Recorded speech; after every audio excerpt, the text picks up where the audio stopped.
Welcome to Ceasefire, where civics meets civility and engagement meets empowerment. Ceasefire is hosted by former Boerne ISD trustee and owner of the Boerne Bookshop, Dale Adams, and by former Boerne City Council member and local insurance agent, Ron Cisneros. Welcome to Ceasefire. My name is Dale Adams. And I'm Ron Cisneros. And we're here today brought to you by the Boerne Bookshop. And today we've got a show talking about something that I think a lot of people think bad things about. Right. They not necessarily should. And that's about petitioning your government and lobbying. Yes. The difference. Yes. Yeah. Yeah, and interesting, in the early days of our country, when the framers were putting together our Constitution, lobbying was thought of as an activity that involved the transfer of money to a political official or elected official. And so I think that's where that negative connotation might come in. Whereas petitioning has its roots, it goes back even to like the Magna Carta. So it can trace its roots to English history. But it's certainly in our First Amendment, which we talked about, several shows ago. Basically the right to assemble and the right to send letters to your government and say, hey, I don't like this and you need to do something about it. Something that we take for granted because in other countries that sort of letter can land you in jail. Yeah. Right? Would you say that the lobbying of old that you just described would be what we would call campaign fundraising? It sounded like you talked about it was the transfer of money rather than arguing a case for them to do something one way or another. Yeah, I'm not sure. I know over time some of these words get altered slightly. Yeah. Because now lobbying, even though it can involve money, generally revolves around supposedly trying to argue before our government officials that they should do something one way or another. Right. Yeah. Yeah, and I think that we use that word. Yeah, Lobbyists in general has that negative connotation, and I hear that all the time. In every campaign season, one campaigner will say of the other that they're in the pockets of lobbyists. Yes. Right? We hear that a lot. All the time, yeah. And I think that people forget there are lobbyists that work for our good. You and I have touched on this before. There are lobbyists that if you're interested in protecting the environment, there are lobbyists for that. If you're interested in protecting a woman's right to choose, there are lobbyists for that. If you're interested in protecting life, helping the unborn children, there are lobbyists for that. Is it necessarily a bad thing that an elected official is in the pocket of lobbyists? And what do we mean by that? Are they really taking money from those people? I do think some of the lobbyists are conduits for money. Maybe they don't pay them directly. But I think it's one important thing to notice is that lobbyists petition the government for somebody else, generally. Right. They're hired to do that because most of us don't have the time to drive up to Austin or to Washington and say, hey, you need to change what you're doing here. So all Americans, intentionally or not, are providing money to lobbyists for their causes, whether they're involved in the NRA or even if in their cities will hire lobbyists to go to Washington to change some housing law or something like that. I think it's important to recognize that lobbyists are, and this may be what people don't like about it, they are arguing a case before government for somebody else, and they're being paid for it. And maybe people don't like that, but who's got the time to go do it themselves? Right. So to a certain degree, lobbying is a form of petitioning. Yes, I think so, in my view. And I do distinguish that from fundraising for people, though I know there's lots of blurring going on there. Yeah. And so there are different levels of petitioning. So you have the petitioning of the federal government, and then there's the petitioning of the state government. And by the way, the federal government has decided that the states can't take away your right to petition. So that's blanket across the United States. And then you have petitioning at the local level. And it looks different because petitioning, as I stated earlier, it's writing that letter to your congressman or to your senator or to the president saying, look, I'm unhappy about this and I want you to do something about it. On the state level, you can write that letter, but you also have the initiative, referendum, and recall actions that are blanketed under the term petitioning. Right, so it's a step above what we were just talking about, and it's the ability to say to your city council, I'm going to gather a bunch of signatures, and I'm going to make you take action on something. Either we're going to remove somebody from office, or we're going to bring into effect a new law, or we're going to take one off the books. So that falls under petitioning, huh? Mhm. I didn't know that. That's Yeah. interesting that they put those together. Huh. Right. Okay. And you can't do that at the state level. The state doesn't give you the right of initiative, referendum, or recall. Right. And consequently, you don't have that ability at the county level, because the county is basically a subdivision of the state. Somebody gets into office on the county and you don't like them, you're stuck with them. You wait 4 years Right, and you remove them right. that way. Another distinction between the different types of petition at different levels is, while it might be difficult to go to Austin or Washington, it's not too difficult to go down to your city hall or commissioner's court, and during the comments period, just get up there and tell them what you think. And a lot of people do that, and that's one reason why local government is so much more responsive, because when you're sitting up there on the dais and somebody comes up and says whatever they want to say and criticizes you for something, it hits you a little harder than just some email that your staffer has to read. Right. So petitioning actually does happen quite a bit at the local level, I think. It does, probably more so than at the state or national level. Yeah, and I don't know that I would say a lot of people. I might say a lot of the same people. Good point. People are good at different things, and some people are very good at local petitioning. It's interesting, too, on the local level, like at the city council meetings. The meetings are open to anyone. Mm-hmm. So it's not just city residents. There are a lot of county residents that go there and make their petitions. I've seen things like, I think I've talked about this once before on a prior show. Some citizens of Fair Oaks Ranch went to the city of Boerne and petitioned the city council to open up more pickleball courts. Which I found amusing, because Fair Oaks Ranch is its own municipality and has its own parks department. It's petition them. You know? I want more tennis courts. Yeah. You know? So. And that's the sort of joy of petitioning in the local level, is that it is so open that all kinds of stuff come and go all the time. And actually, even on the school board, we would utilize those. If somebody came up and talked about some issue, we might approach them later and say, hey, that's an issue. How would you like to take it on and help us find a solution for it? And it's a good way for people or for the elected officials to find people that might be experts or have connections in certain areas. Yeah.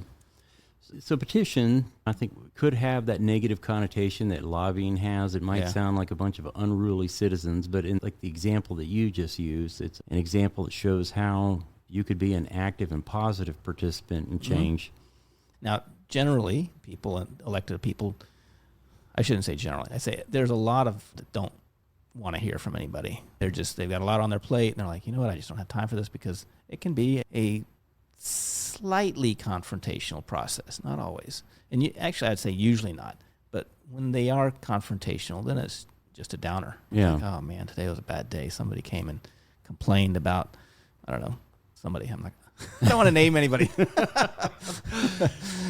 The petition process, or just the term, I think that one of the reasons it might have that sort of bad connotation is that we've seen online petitions like MoveOn.org, which I remember my memory serves me correct, that started during the Bill Clinton presidency when folks were trying to get the government to just let off of the whole Monica Lewinsky thing. It's like, it started in response to that? Yes.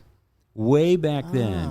And it is now this behemoth online, and people use it every day. Even people of the political right are using it to create petitions. I don't know how effective it is as compared to what you do on the local level, like approaching the school district or the city council and just voicing your opinion. In an example of that, when I was on city council, we received a MoveOn.org petition in relation to the cats at the Walmart. Do you remember this? Yes, I remember that. So there was at least 2 colonies, I think maybe 3 colonies of cats that were at the Walmart. Yeah. And Walmart, after one of those cats got into the store and bit an employee, Walmart said, we're done with this. For the people that are coming over here and feeding the cats, don't do it anymore. You can't come on the property and feed the cats. And that got a lot of people upset. And council, or the city, was forced to act because it was in our code. Somebody complains about an animal, a nuisance animal, you've got to do something about it. And so the city did something about it, and we got this giant petition signed by people not just locally and not just in the county, not just in the state, not just in the United States, but across the world. And I remember reading those. I didn't read them all because there were thousands of signers on this petition, but one of them was from somebody in Paris or something, somewhere in France, and they said, well, if you do this, I'm never going to visit Boerne. And my first thought was, you were never going to visit Boerne. If you were going to come to the United States, you'd probably go to New York City or L.A. Yeah. Like, why would you come to Texas? But why would you come to Boerne? Which was my second question. I was like, why? I love this place, but how do you know about it? If you're thinking about places to go. Because they were scrolling through MoveOn.org petitions, and they just found us. Yeah. Or they know somebody here. Who knows? Yeah. That's possible. But the petition itself didn't change or sway the council. It couldn't. We had to follow the law. And it was really ineffective. And so I think that's the other thing you got to look at is when you do this petition process, are you being effective? When you write your letter, are you being effective? And I think you could speak to that being in Toastmasters about being effective. Ideally, that's an important concern. But as we know, the squeaky wheel gets the grease. Mm-hmm. And so even if somebody presents something in what you would say is a non-effective manner because they're just complaining, if they do it enough, people start responding to them. Mm-hmm. And we've talked about that before. The people that have excessive expectations of what is going to happen. And if they continue, eventually the city or the district or whatever is going to address that issue and probably in some way to make that person stop complaining, mm-hmm. which is unfortunate, but it's a fact of life. And people respond to that. And so that's why they do it.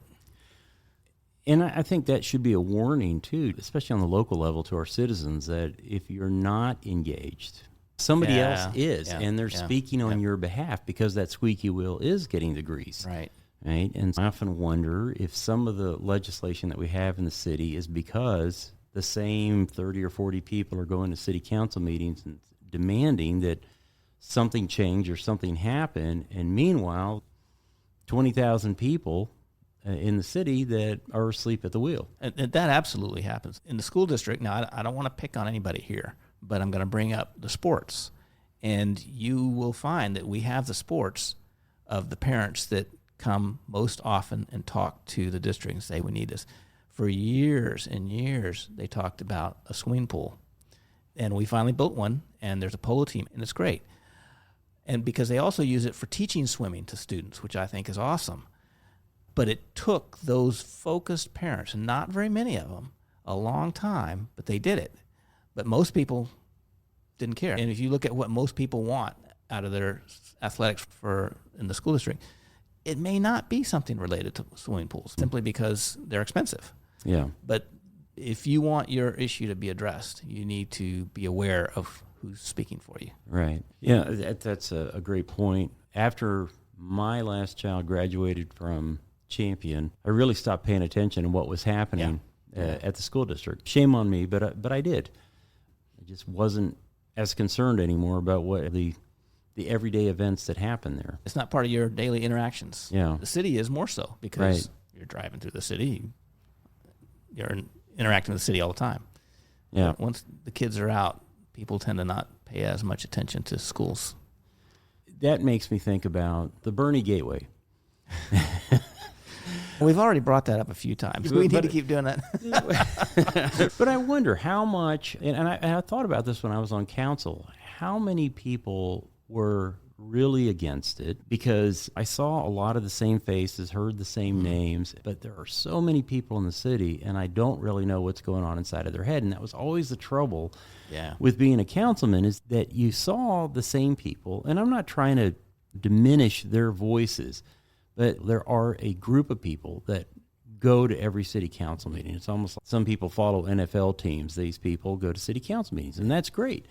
I'd like to encourage more people to do that. Yeah. But we were looking at the same faces at almost every meeting. And you're trying to find out what the community thinks. It's and hard. You can't get that. Yeah. It's hard to get a pulse on that. And then I think, by and large, a lot of people will participate on a Facebook page, and they'll see what other people are saying, those people that I was just referring to, and so they develop their opinions there.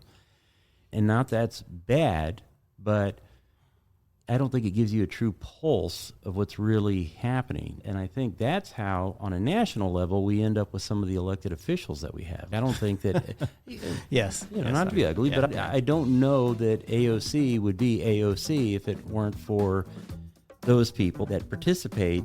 Right. And they become the voice of all of the other voters. And that's the crux there. Right. Those that participate become the voice of all the others. Yeah. And if you want a voice, then you better hope that whoever's out there with the squeaky wheel says what you want. Let's take a quick break here. This is Ceasefire with Dale and Ron, and we'll come back in a little bit. Maybe we'll talk some more about the lobbyist side. Boerne has its own bookshop. In fact, it's called the Boerne Bookshop. Hi, I'm Dale Adams, inviting you to get lost. Get lost in a good book in our relaxed and casual atmosphere. We have a wide and eclectic selection in the Boerne Bookshop, and we pride ourselves on finding what you are looking for. We do author meet and greets, host writing workshops, and can connect you with a good book club. And your young ones will absolutely love our kids section at the Boerne Bookshop. And while we want you to get lost, we're easy to find, as we're in the heart of Boerne at the back of the Richter Tavern building. We are the Boerne Bookshop.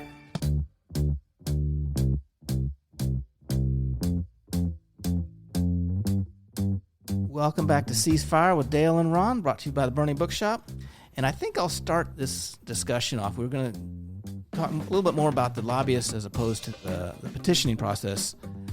And I want to talk about our book this week because I think it's pretty close. It's by a man called Peter Schweitzer, who, I don't know, he has a team of diggers that dig into all kinds of stuff. And he has a book called Extortion that he came out with quite a while ago, but I highly recommend it.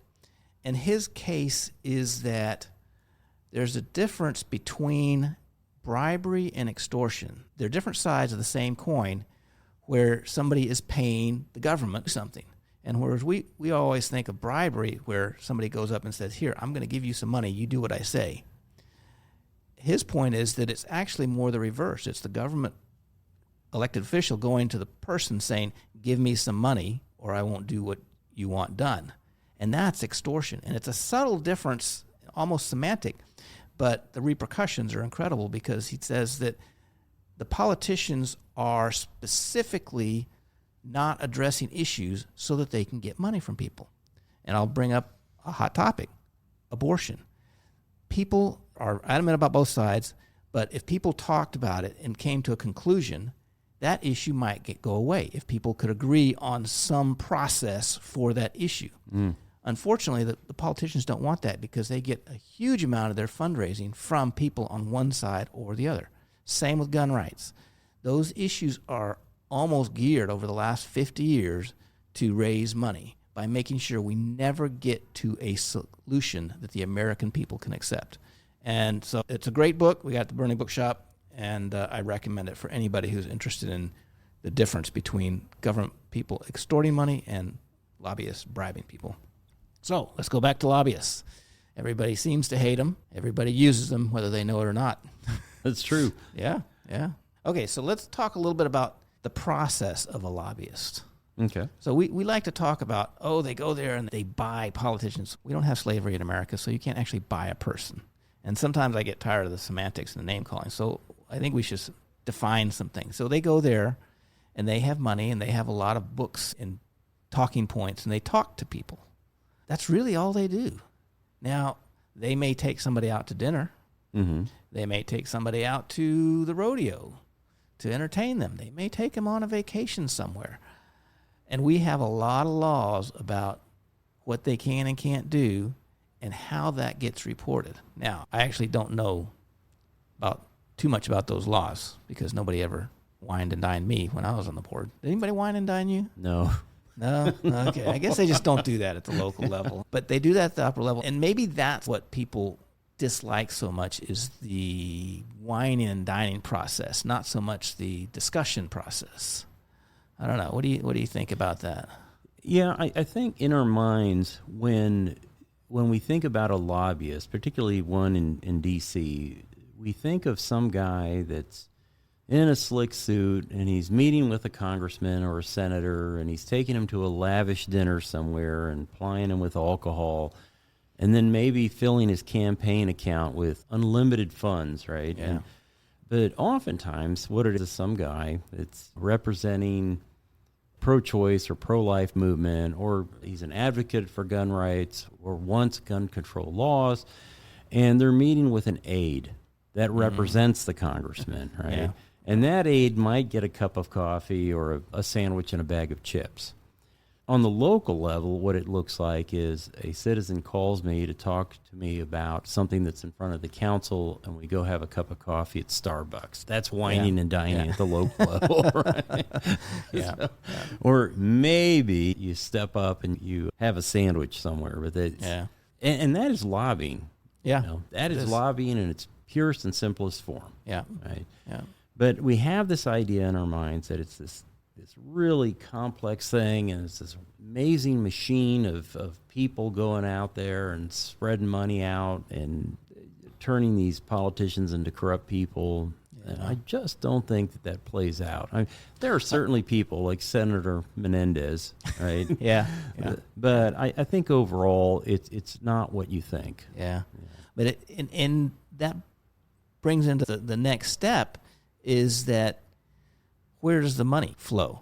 And like I mentioned earlier, that sometimes it goes along with campaign fundraising and things like that. And this book talked about that lobbying process would be at the chatting with somebody level. And at some point, somebody says, give me money, or somebody says, I'm going to give you money.